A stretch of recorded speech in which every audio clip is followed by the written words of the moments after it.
ജവ്വരി പായസം ഉണ്ടാക്കുന്നത് നോക്കാം. അതിനു വേണ്ടി 1 കപ്പ് ജവ്വരി എടുത്തിട്ടുണ്ട്. അത് ഒന്ന് നന്നായിട്ട് കഴുകിയെടുത്തേച്ച് വരാം. കഴുകിയെടുത്ത ജവ്വരിയിലേക്ക് 2 കപ്പ് വെള്ളം ഒഴിച്ച് നമുക്ക് നന്നായിട്ട് കുക്കർ അടച്ച് വെച്ച് ഒരു 3 വിസിൽ വരുന്നത് വരെ ഒന്ന് വേവിച്ചെടുക്കാം. ഈ സമയത്ത് പാല് നമുക്ക് തിളപ്പിക്കാൻ വേണ്ടി വയ്ക്കാം. അതിന് വേണ്ടി 1/2 ലിറ്റർ പാലാണ് എടുക്കുന്നത്. പാലൊന്ന് തിളച്ച് വന്ന ഉടനെ അതൊന്ന് ഓഫ് ചെയ്ത് വയ്ക്കാം.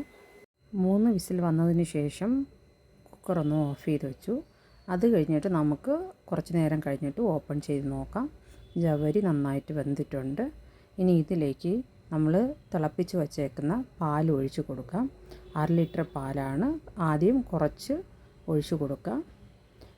ദെൻ അതിൻ്റെ ക്വാണ്ടിറ്റി അനുസരിച്ച് നമുക്ക് പാൽ ഒഴിച്ച് കൊടുക്കാം. ഇതിലേക്ക് മധുരത്തിന് ആവശ്യത്തിന് ഞാനിവിടെ കണ്ടൻസ്ഡ് മിൽക്കാണ് ഒഴിക്കുന്നത്. കണ്ടൻസ്ഡ് മിൽക്ക് ഇല്ലാത്തവർ ഷുഗർ ഇട്ട് കൊടുത്താൽ മതി. ഇട്ട് കൊടുത്ത് കണ്ടൻസ്ഡ് മിൽക്ക് അല്ലെങ്കിൽ ഷുഗർ ഇട്ട് കൊടുത്ത് നന്നായിട്ടൊന്ന് ഇളക്കി കൊടുക്കുക. ഇനി ഒന്ന് തിളച്ച് വരട്ടെ. ഇതിലേക്ക് നമുക്ക് കുറച്ച് ഏലക്ക പൊടിച്ചതിട്ട് കൊടുക്കാം. പിന്നെ മിക്സ് ചെയ്ത് കൊടുക്കാം. നമുക്ക് ഒരു ചെറിയ പാൻ അടുപ്പത്ത് വെച്ച് അതിലേക്ക് 2 സ്പൂൺ നെയ്യ് ഒഴിച്ച് കൊടുക്കാം. ഇതിലേക്ക് കാഷ്യൂനട്ടും ഡ്രൈ ഗ്രേപ്സും നമുക്ക് ഇട്ട് കൊടുത്ത് അതൊന്ന് ഫ്രൈ ചെയ്തെടുക്കാം. ഫ്രൈ ചെയ്തെടുത്ത കാഷ്യൂനട്ടും ഡ്രൈ ഗ്രേപ്സും പായസത്തിലേക്ക് ഒഴിച്ച് കൊടുക്കാം. ഇതിൻ്റെ കൂടെ ഇതിലേക്ക് ഞാൻ ഇച്ചിരി ബദാമും ഒന്ന് കുഞ്ഞു കുഞ്ഞായിട്ട് കട്ട് ചെയ്തിട്ട് കൊടുക്കുന്നുണ്ട്.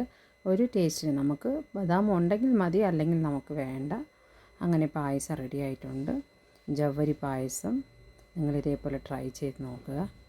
നല്ല ടേസ്റ്റിയാണ്. ഈ ചാനൽ സബ്സ്ക്രൈബ് ചെയ്യാത്തവർ ലൈക്ക് ചെയ്യാനും ഷെയർ ചെയ്യാനും സബ്സ്ക്രൈബ് ചെയ്യാനും മറക്കല്ലേ.